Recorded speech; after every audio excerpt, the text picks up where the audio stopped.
Another example that I can think of, I don't know how many of you have heard of what's been going on in a Crown Court in West London, in Isleworth Crown Court, under a Judge Dennis.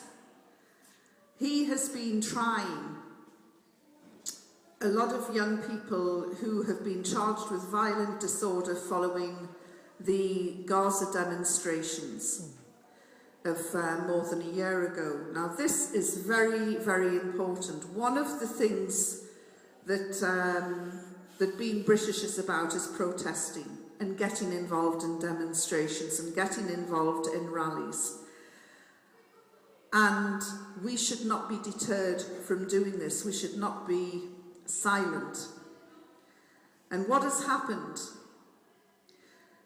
People's pictures have been taken at these demonstrations, and then homes have been raided. Hundreds of homes have been raided in dawn swoops, 3, 4, 5 in the morning, entire families handcuffed, treated like terrorists, and 77 young people, most of them under the age of 79, have been charged with violent disorder. Of those 79, 77 are Muslim.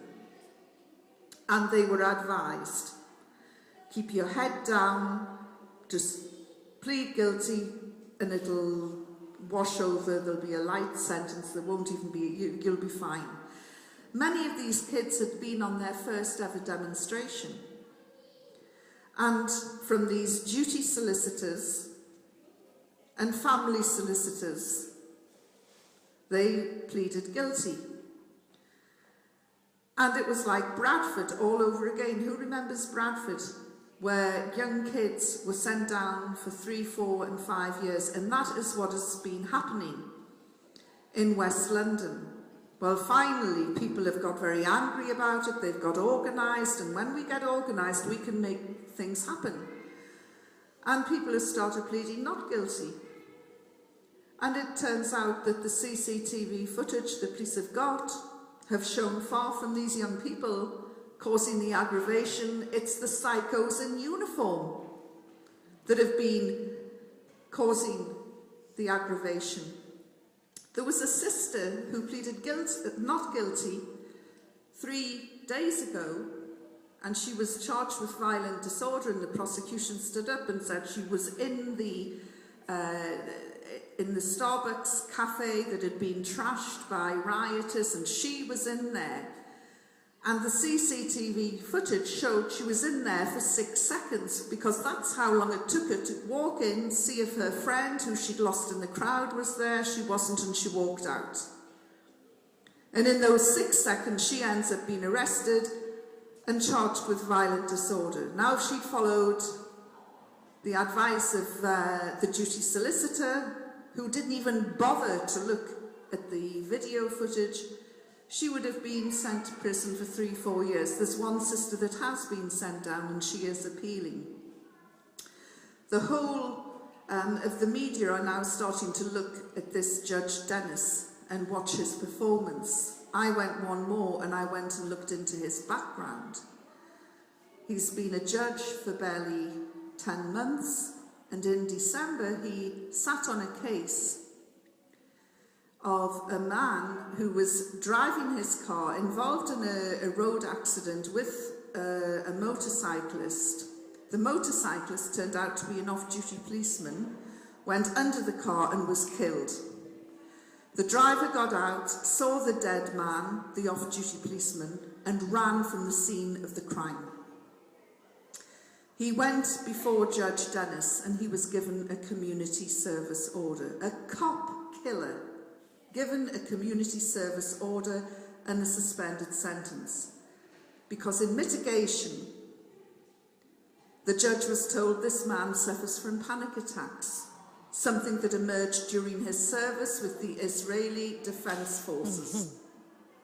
So there we have one of the worst types of Zionists sitting in judgment of our people. We've got to stop this. We've got to stop being victims. We've got to stop sitting back and let other people act for us. We've got to start taking charge. And for those of you who've never voted before, now is the time to take charge. And on May the 6th, vote in Yasmin. There'll be some people who say, oh, we can't vote in a woman, you know, vote in Saram, or we can't have a woman leader. She's not asking to be your leader. She's offering to be your voice in Parliament, your representative. She's there to do what you want her to do. And I would like to bet that she would stand up to Labour whips who try and tell her how to vote, because I'm sure she'll ask you first and take your views first before being told what to do by some Labour whip. So there are many, many different reasons why we have to stand up and make sure that we vote on May the 6th. You're lucky. You've got a great candidate here to vote for. My constituency is in Westminster, and I've got 3 choices, dumb, dumber and dumberer, if there's such a word. I'm going to have a real job on my hands.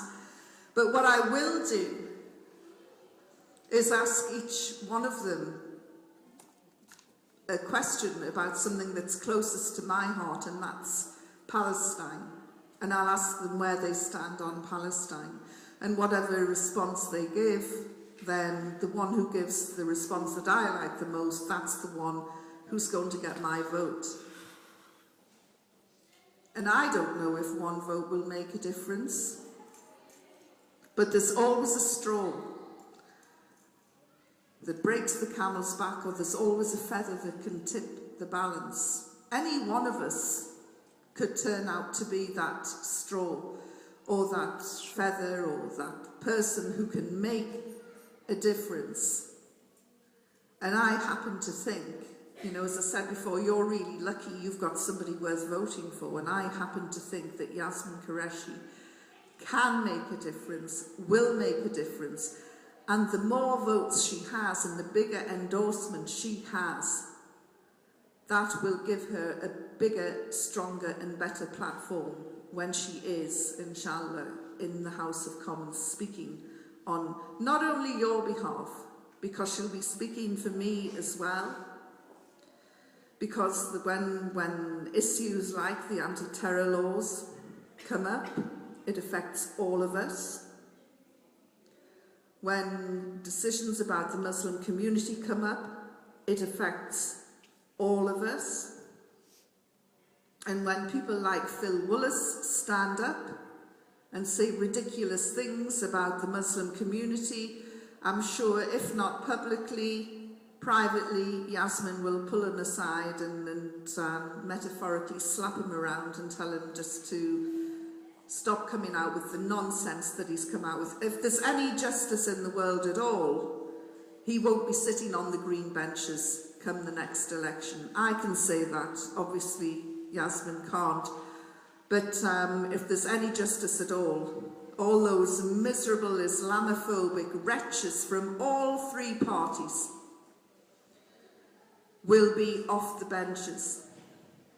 Inshallah. Because, you know, now is the time for us to stand up for ourselves, stop being victims and start taking the initiative and driving things through. And as I keep saying, you're lucky you've got Yasmin, whereas I don't have the luxury of that choice among any of my candidates in London. Thank you very much. Assalamu alaikum. Assalamu alaikum. Assalamu wa rahmatullahi wa barakatuh. Jazakallah. Jazakallah.